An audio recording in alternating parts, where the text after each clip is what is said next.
അങ്ങനെ എളുപ്പത്തിലൊന്നും ഞാൻ അവളെ മരിക്കാൻ വിട്ടുകൊടുക്കത്തില്ല അച്ചോ. എന്റെ 4 കുഞ്ഞുങ്ങളെ തള്ളയച്ചോ അവള് പോയാ പിന്നെ അതുങ്ങൾക്കാരുണ്ട്, എനിക്കാരുണ്ട്? അനാഥാലയത്തിൽ ഭക്ഷണവും സംരക്ഷണവും ഉണ്ടായിരുന്നു, അതൊക്കെ വേണ്ടാന്ന് വെച്ച് ഭാവിയിലോട്ടൊന്നും നോക്കാതെ 14 കൊല്ലത്തിന് മുമ്പ് എന്റെ കൂടെ ഇറങ്ങി തിരിച്ചടാച്ചോ അവളെ ഞാൻ മരിക്കാൻ വിടില്ല, ചികിത്സിപ്പിക്കും. എനിക്കുള്ളതൊക്കെ വിട്ടിട്ടാണ് അങ്ങനെ, അല്ലെ കടം വാങ്ങിക്കും, അതുപോലെ ഇരക്കും, അല്ലെ ഞാൻ മോട്ടിക്കും അച്ചോ, മോട്ടിക്കും. എന്നാലും ഞാൻ മരണത്തിന് വിട്ടുകൊടുക്കില്ല, ഉറപ്പാ. വിൽക്കാൻ നിന്റെ കയ്യിൽ എന്താ ജോണി ഉള്ളത്? ഈ പറഞ്ഞ 14 വർഷത്തിൽ ഒരിക്കലെങ്കിലും നീ അതിനെപ്പറ്റി ചിന്തിച്ചിട്ടുണ്ടോ? കട്ടും മോഷ്ടിച്ചും കടം മേടിച്ചും ഒരു മാറാരോഗ്യെ ചികിത്സിക്കാന്ന് വെച്ചാൽ അത് നടപ്പുള്ള കാര്യമാണോ? നിനക്ക് ചെയ്യാൻ കഴിയുന്നത് ഒന്നേ ഉള്ളൂ. ഇനിയുള്ള കാലമെങ്കിലും സ്വസ്ഥമായിട്ട് ജീവിക്കാൻ നീ അവളെ അനുവദിക്കുക. അവൾക്ക് സമാധാനം കൊടുക്കുക, അവൾക്ക് സന്തോഷം കൊടുക്കുക. എന്ത് ചെയ്യാനും ഞാൻ തയ്യാറാണച്ചോ. ജോണി, നീ കൂടുതലൊന്നും ചെയ്യാനില്ല. ആദ്യം കുടി നിർത്തുക. ബുദ്ധിമുട്ടാണല്ലേ? ആണോ? കക്കാനും പിടിച്ചു പറിക്കാനും ഛർദ്ദിച്ച് വഴി കിടക്കാനും ഒക്കെ എളുപ്പ. ഇല്ലച്ചോ, ഇല്ല.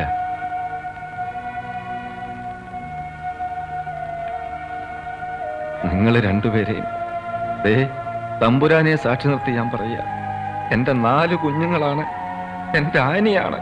ഞാനിനി കുടിക്കലച്ചോ, സത്യം.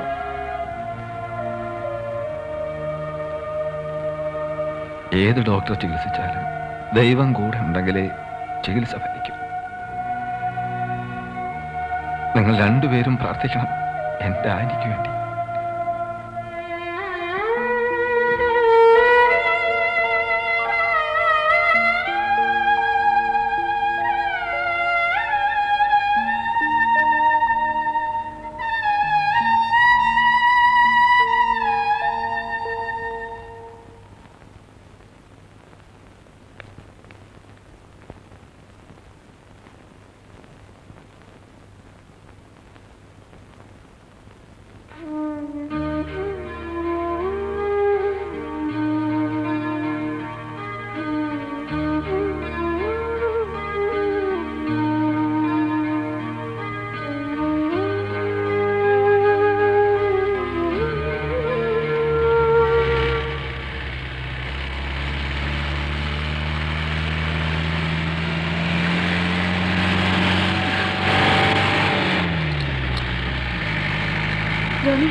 പേടിത്തിരി കൂടിപ്പോയി. വണ്ടി ഒന്ന് നിർത്താമോ?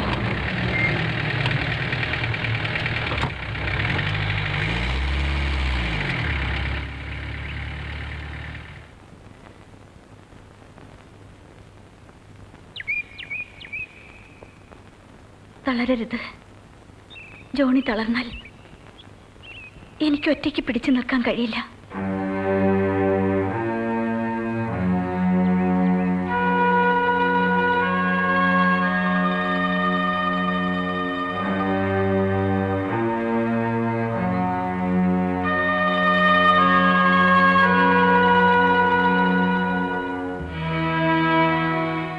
ഓർമ്മിച്ചു വയ്ക്കാൻ നമുക്ക് രണ്ടുപേർക്കും ഒരു കുട്ടിക്കാലം ഉണ്ടായിരുന്നില്ല.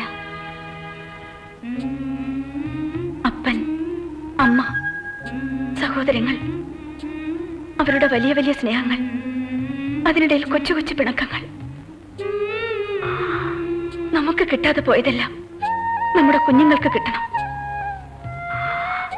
ബാല്യത്തിന്റെ ഓർമ്മകൾ ഒരു മണിച്ചെപ്പ് പോലെ സൂക്ഷിച്ചു വയ്ക്കാൻ അവർക്ക് കഴിയണം. നമ്മുടെ രണ്ടുപേരുടെയും സ്നേഹം അത് ഏറ്റവും കൂടിയ അളവിൽ അവരനുഭവിക്കണം. ഞാൻ കഴിഞ്ഞു പോകുന്നത് വരെ അവരൊന്നും അറിയരുത്. അവരുടെ നനയാത്ത മനസ്സുകൾ കണ്ട് എനിക്ക് സന്തോഷത്തോടെ മരിക്കണം. എനിക്കെന്റെ കുഞ്ഞുങ്ങളെ കണ്ട് കണ്ട് കൊതി തീർന്നില്ല ജോണി. എനിക്കവരെ സ്നേഹിച്ച് മതിയായില്ല. എനിക്ക് ജീവിക്കണം. ഒരുപാട് വർഷത്തെ ജീവിതം ഇനി 1 വർഷം കൊണ്ട് ജീവിക്കണം.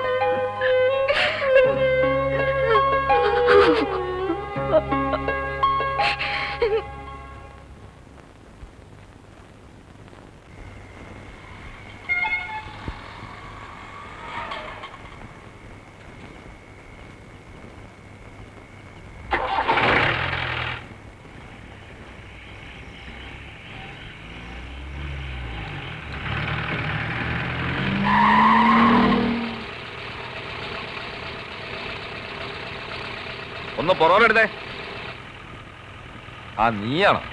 വണ്ടി കുറച്ച് പൊറോട്ട എടുക്ക കേശവ. നിന്റെ വണ്ടിക്കൂല്ലേടാ റിവേഴ്സ് ഗിയർ, നീ എടു പൊറോട്ട്. ആ തമാശകളാ. എനിക്കാണെങ്കിൽ ഒത്തിരി പൊറോട്ട എടുക്കണം. താൻ ഒന്നും ഒതുക്കി തന്നാ എനിക്കങ്ങ് പോയിരുന്നു. എന്നാ അവിടെ കിടന്നോ, എനിക്ക് പോയിട്ടേ ഒരത്യാവശ്യമില്ല.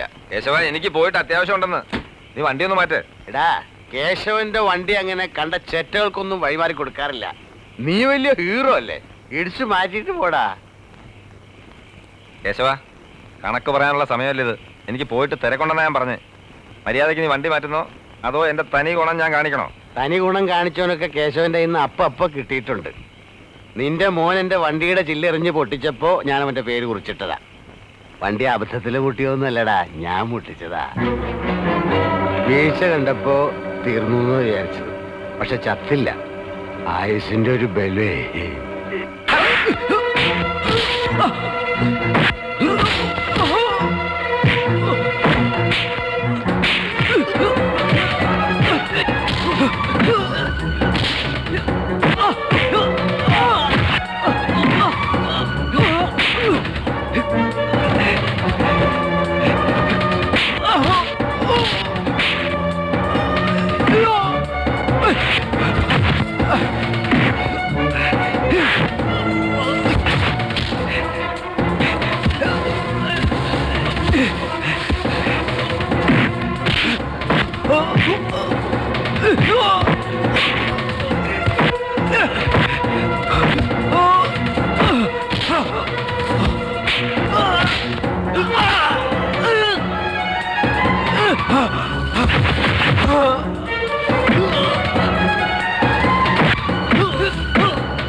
കൊച്ചുവെളുപ്പാങ്കാലത്ത് പരിപാടി വണ്ടി കിട്ട ചെയ്യാതെ എവിടെ പോയി?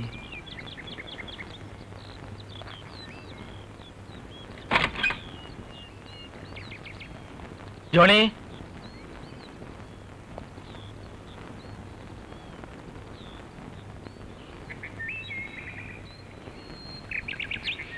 ജോണി,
മനുഷ്യ നീ പൊടിയാകുന്നു, പൊടിയിലേക്ക് തന്നെ മടങ്ങും എന്നരളിച്ചത സകലത്തിന്റെയും നാഥനായ ദൈവം നിന്നെ ഉയർപ്പിന്റെ മഹത്വത്തോടുകൂടെ അവസാന ദിവസം തന്റെ വലത്ത് ഭാഗത്ത് നിർത്തട്ടെ.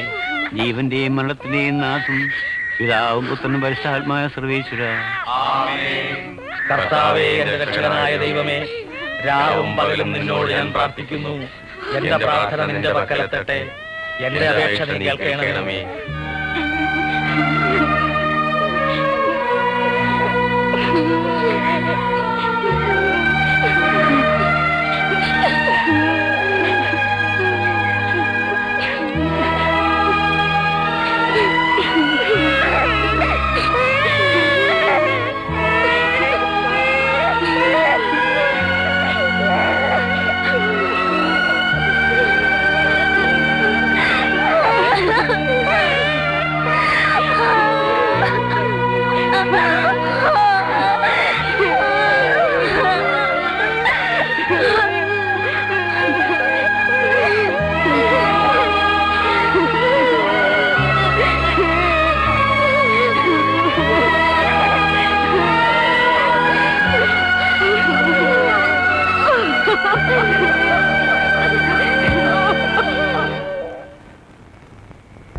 മറ്റു വിശ്വാസികളുടെ ആത്മാക്കൾ തമ്പുരാന്റെ മനോഗുണത്താൽ മോക്ഷത്തിൽ ചേരാൻ ഇടയാകട്ടെ.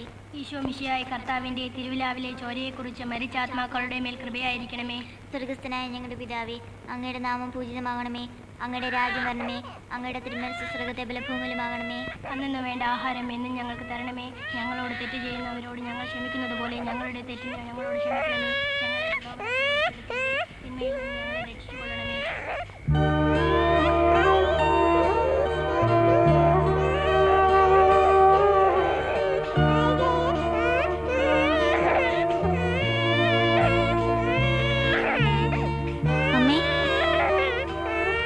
അമ്മേ, നല്ല തണുപ്പുണ്ട്. അകത്ത് വന്ന് കിടക്ക്.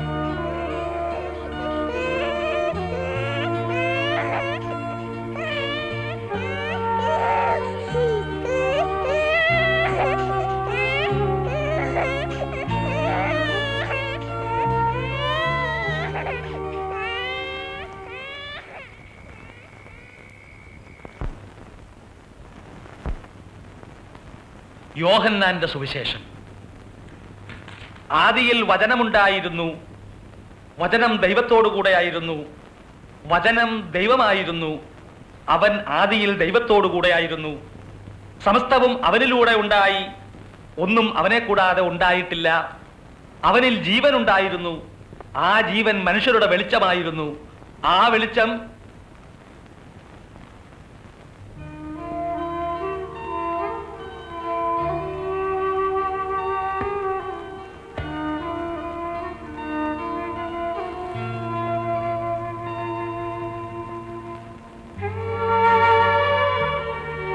ആനി പറഞ്ഞതെല്ലാം കാര്യമാണ്. പക്ഷേ അതിന് വ്യക്തമായ ഒരു പരിഹാരം നിർദ്ദേശിക്കാൻ എനിക്ക് കഴിയുന്നില്ല. അച്ഛൻ പറഞ്ഞ പോലെ എനിക്കും പെട്ടെന്നൊന്നും തോന്നുന്നില്ല. ഏതായാലും ആന വിഷമിക്കണ്ട, സമയമുണ്ടല്ലോ. സമയം ഇക്കഴിഞ്ഞ ഒരാഴ്ച മുഴുവൻ ഞാൻ ആലോചിക്കായിരുന്നു, എന്റെ മരണശേഷം എന്റെ കുഞ്ഞുങ്ങൾ അനാഥരായി വഴിയിൽ അലയരുത്.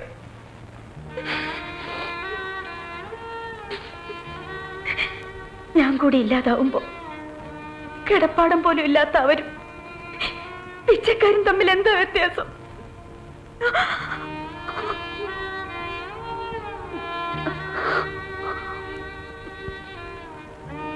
ആഹാരം, കിടപ്പാടം, വിദ്യാഭ്യാസം, സ്നേഹം, ഇതൊക്കെ അവർക്ക് കൊടുക്കാൻ പറ്റിയ ആരെങ്കിലും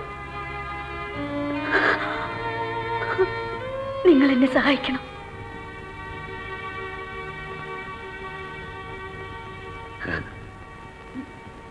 ഞങ്ങളൊന്ന് ആലോചിക്കട്ടെ. ആനി പൊയ്ക്കൊള്ളൂ.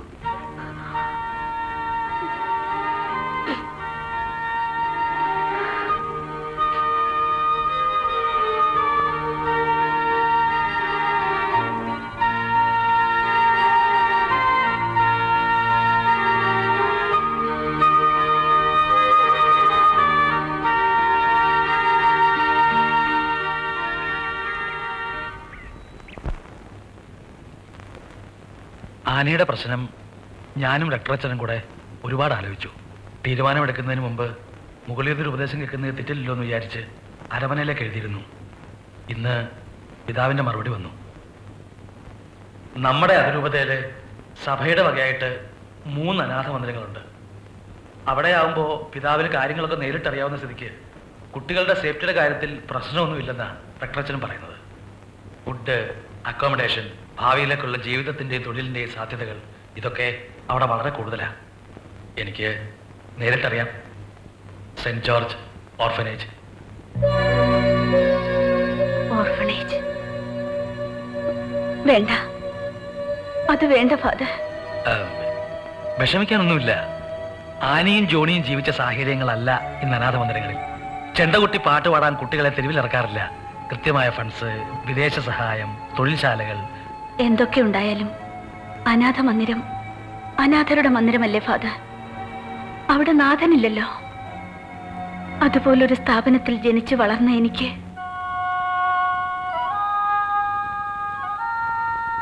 കൃത്യമായി 3 നേരം ആഹാരം,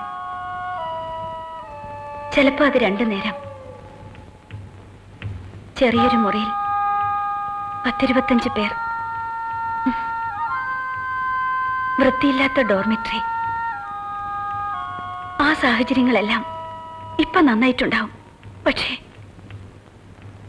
സ്നേഹം നൽകാൻ ആരുമില്ല, സുഹൃത്ത് ബന്ധങ്ങളില്ല, ഭാവിയിലോട്ടൊന്ന് ഓർമ്മിച്ചു വെക്കാൻ വേരുകളൊന്നുമില്ല. നമ്മൾ എത്ര അമർത്തി തുടച്ചാലും മായാത്ത അനാഥൻ എന്ന പേര് ഹൃദയത്തിൽ പേറിയായിരിക്കും ഒരിക്കൽ പുറത്തു വരിക.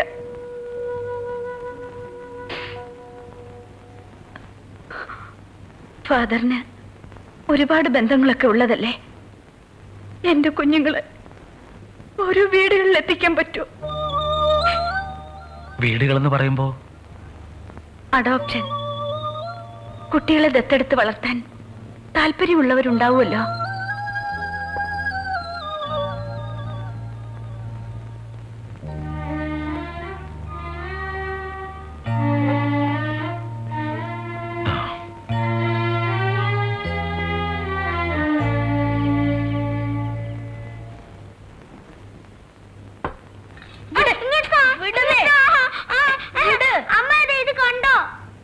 എന്താ മക്കളെ ഇത്? അത്താഴം കഴിക്കുമ്പോഴും വേണോ ഇങ്ങനെ വഴക്ക്? അമ്മേ, ഇവനൊരു മതി കഷ്ണം മതി. കൂടുതലാ. മോന് വേണ്ടത് അമ്മ തരില്ലേ? ദാ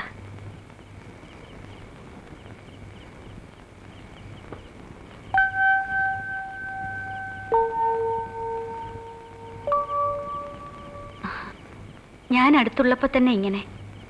അപ്പൊ പിന്നെ അമ്മ ഇല്ലാണ്ടായ ആരുണ്ട് നിങ്ങളെ വഴക്ക് പറയാനും നിയന്ത്രിക്കാനും ഒക്കെ? അമ്മ എങ്ങോട്ടേക്കാ പോണേ? പള്ളിയിൽ നിന്ന് കിട്ടുന്ന ശമ്പളം കൊണ്ട് നമുക്ക് ഇത്രയും പേർക്ക് കഴിഞ്ഞുകൂടാൻ പറ്റുമോ? നിങ്ങളും വളർന്നു വരികയല്ലേ. വട്ടപ്പാറ അച്ഛൻ അമ്മയ്ക്ക് വേറൊരു ജോലി ശരിയാക്കി തരാന്ന് പറഞ്ഞു. എവിടെയാ അമ്മേ? അത് കുറെ ദൂരെയാ, ജർമ്മനിയില്. അപ്പൊ ഞങ്ങളെയും കൊണ്ടുപോകത്തില്ല ജർമ്മനിയില്? കുട്ടികളെ കൊണ്ടുപോകാൻ അവര് സമ്മതിക്കുന്നില്ല അത് മോനെ. പറ്റില്ല. അങ്ങനെ ഞങ്ങൾ അമ്മേനെ ഒറ്റയ്ക്ക് വിടത്തില്ല. അമ്മ പോയാ പിന്നെ മോനുനെ ആരാ നോക്കുന്നേ? മോനെ അമ്മ വേറൊരു വീട്ടിലേൽപ്പിക്കും. അവര് വളർത്തിക്കോളും. നിങ്ങളുടെ കാര്യവും അമ്മ തീരുമാനിച്ചിട്ടുണ്ട്. ചാച്ചനും അമ്മയും ഇല്ലാതെ നിങ്ങൾക്കിവിടെ കഴിയാൻ പറ്റുമോ? ഓരോ മക്കൾക്കും ഓരോ വീട്, ഒരുപാട് സ്നേഹമുള്ള ചാച്ചനും അമ്മയും, നല്ല ആഹാരം, നല്ല വസ്ത്രം, നല്ല സ്കൂള്. ഞങ്ങൾക്ക് വേറെ എവിടെയും പോണ്ട. അമ്മയുടെ കൂടെ കഴിഞ്ഞാ മതി.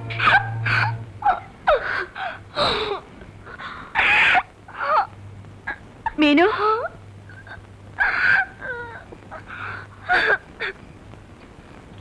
എന്താ മോളെ?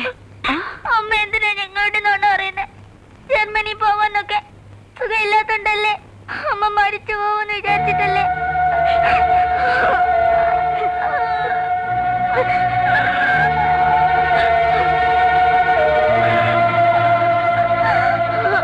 എന്താ ചേച്ചി, എന്തിനാ അമ്മ കരയുന്നേ?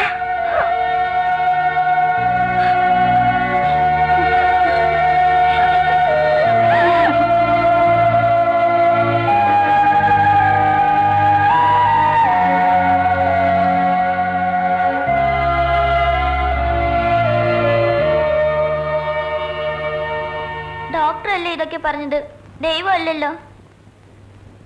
ദൈവത്തിന് അസാധ്യമായത് ഒന്നുമില്ലെന്ന് അമ്മയല്ലേ ഞങ്ങളെ പഠിപ്പിച്ചത്. മോളെ, ഇത് ദൈവത്തിന്റെ തീരുമാനമാണ്.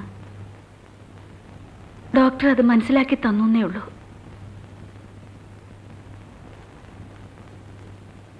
അമ്മ പോയാല് അമ്മയുടെ ആത്മാവ് നിങ്ങളെ ഓർത്ത് വിഷമിക്കരുത്. പള്ളിയിലും മഠത്തിലും ഒക്കെ വളർന്ന അമ്മയ്ക്ക് ഇപ്പോഴും വിശ്വാസമില്ലല്ലേ? ഞാനും പിള്ളേരും ഈശോയോട് ഒരുപാട് കരഞ്ഞു പറഞ്ഞു. മനസ്സോർന്ന് പറഞ്ഞ ഈശോ കേൾക്കും. എനിക്കറിയാം എന്റെ അമ്മയ്ക്ക് ഒന്നും വരില്ല. അമ്മ സമാധാനായിട്ട് ഇവിടെ ഇരുന്നാ മതി. ഞാൻ എങ്ങനെയെങ്കിലും ജോലിയെടുത്ത് അമ്മയും പിള്ളേരെ നോക്കാം. അമ്മ എപ്പോഴും ഞങ്ങളുടെ കൂടെ ഉണ്ടാവണം.